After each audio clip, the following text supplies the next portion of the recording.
The pen hovered above the paper. That was the moment I knew he felt powerful.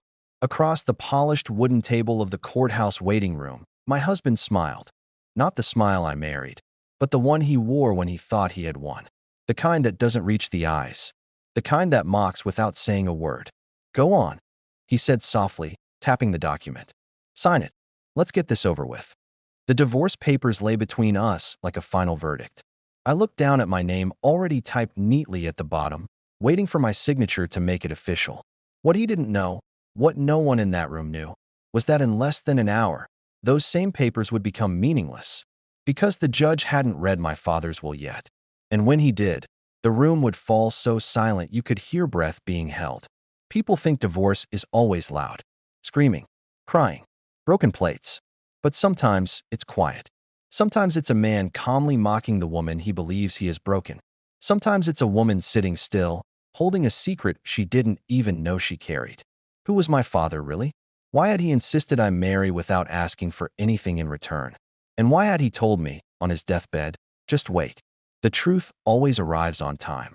At the time, I thought he was talking about life. I didn't realize he was talking about court. Hello, friends. Before we dive deeper, welcome to our story. Before we start, please like this video and subscribe. Also, tell us in the comments where you are watching from.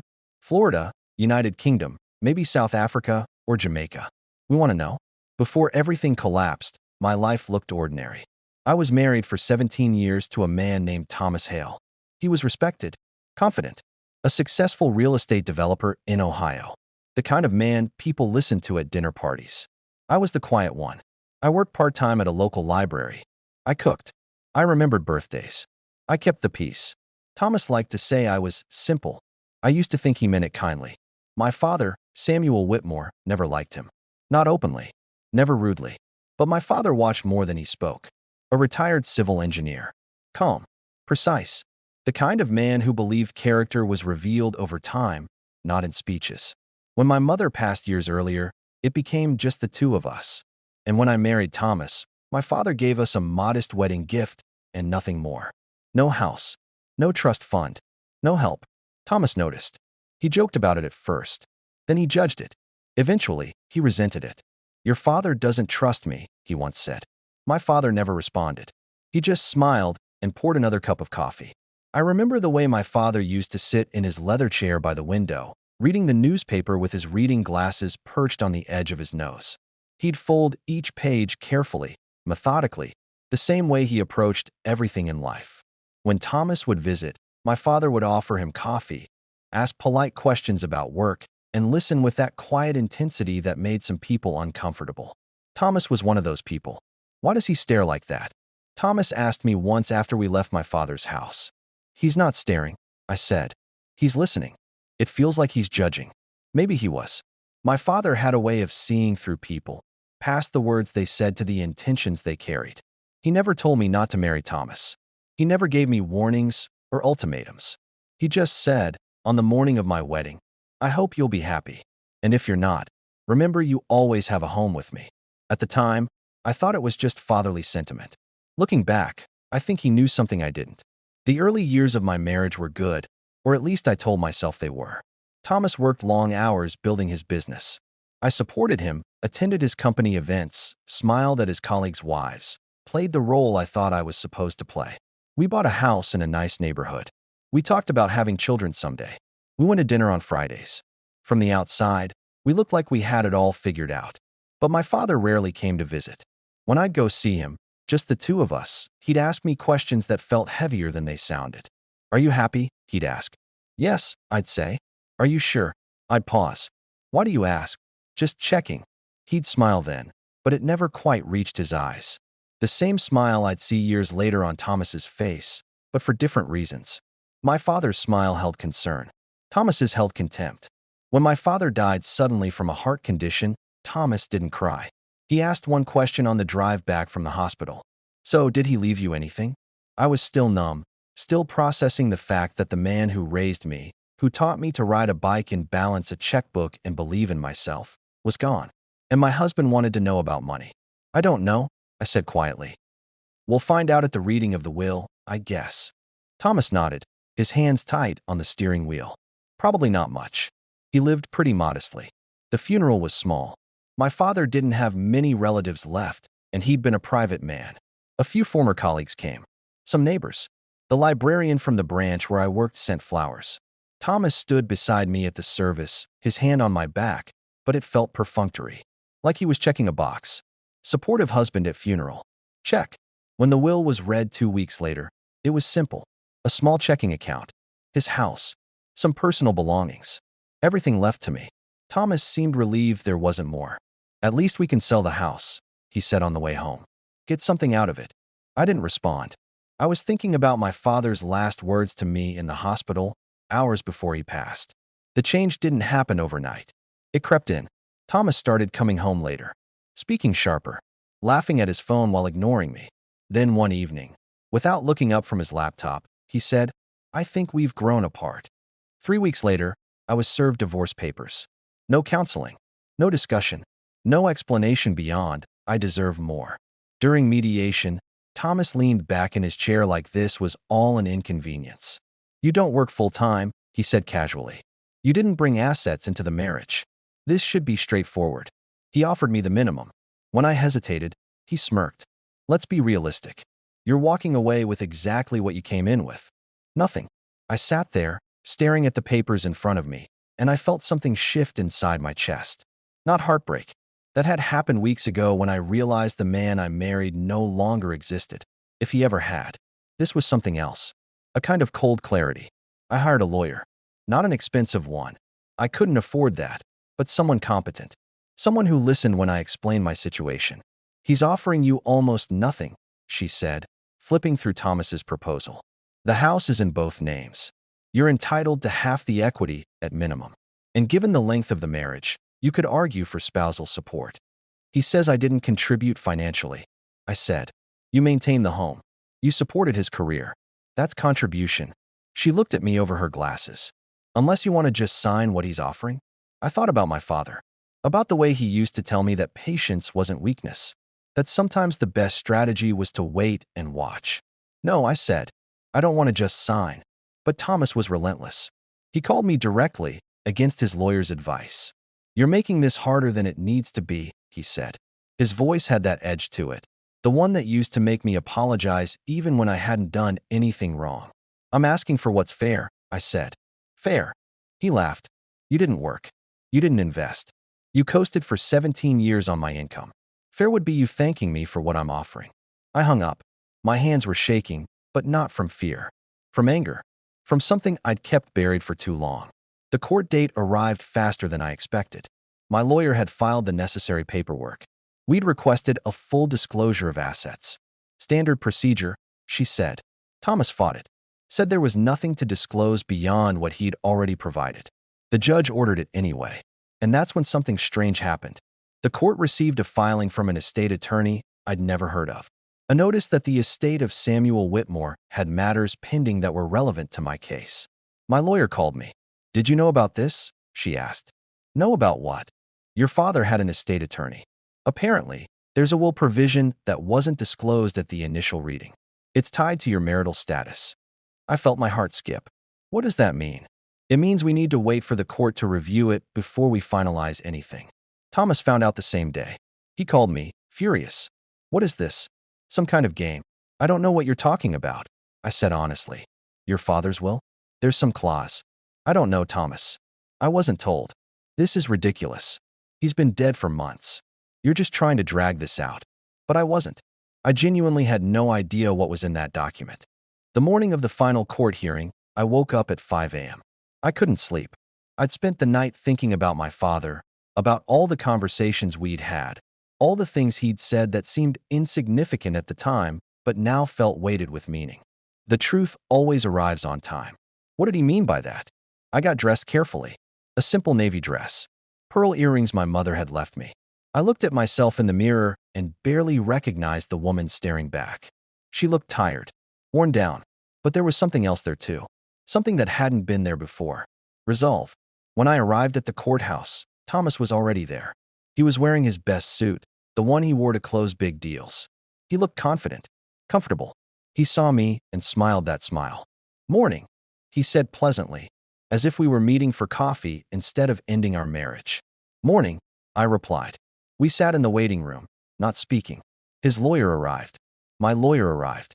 We all sat there in uncomfortable silence until finally, Thomas slid the papers across the table toward me. Sign now, he whispered. Save yourself the embarrassment. That's when he laughed. Softly, confidently. And I picked up the pen. We entered the courtroom together, walking side by side, but miles apart. The room smelled like old wood and floor polish.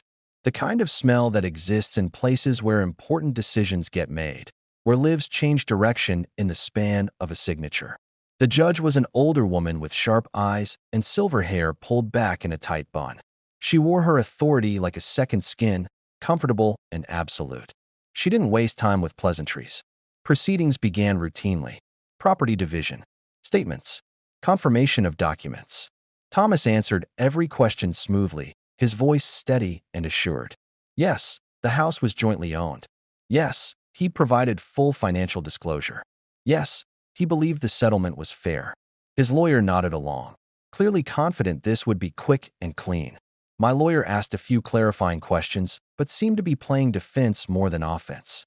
I sat quietly, my hands folded in my lap, watching it all unfold like I was watching a play about someone else's life. Then the judge paused. She looked down at her file, flipped back a page, then forward again. Her expression didn't change, but something in the air shifted. There is one matter before finalization, she said, her voice cutting through the monotone rhythm of the proceedings. An estate disclosure related to the late Samuel Whitmore. Thomas frowned. I saw his jaw tighten. He glanced at his lawyer, who looked equally confused. Your Honor, I don't see how that's relevant, Thomas said, leaning forward slightly. Mr. Whitmore passed months ago. The estate was settled. The judge adjusted her glasses, still looking at the document in front of her. Mr. Whitmore's will was filed with this court 2 weeks ago.